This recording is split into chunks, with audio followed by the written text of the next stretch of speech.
Hello everyone. तो लो जी आ गया खेसारी लाल यादव जी और आस्था त्रिपाठी का एक बहुत ही बेहतरीन बोलबम सॉन्ग के फुल वीडियो सॉन्ग को रिलीज कर दिया गया है।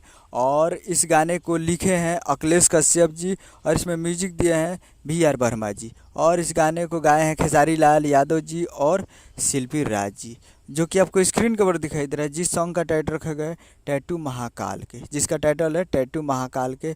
और वीडियो में है खेसारी लाल यादव जी और आस्था त्रिपाठी जी। तो ये फुल वीडियो सॉन्ग आज आ चुका है। आज full video song releasing on 14 जुलाई 2023 को सुबह 6:15 पे फुल वीडियो सॉन्ग को रिलीज़ कर दिया गया है। तो फुल वीडियो सॉन्ग आ चुका है और वीडियो काफ़ी बेहतरीन वीडियो सॉन्ग बनाया गया है और काफ़ी ज़बरदस्त है।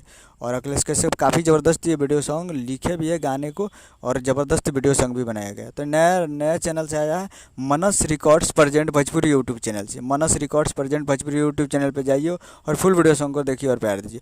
उम्मीद करूँ कि वीडियो अच्छा लगा तो चैनल को सब्सक्राइब लाइक प्रेस करिए ताकि ऐसे खेसारी लाल यादव जी के लेटेस्ट में लाते रहे। और वीडियो अच्छा लगा तो वीडियो को एक लाइक कीजिए। मिलते हैं अगले वीडियो में, तब तक के लिए जय हिंद जय भोजपुरी।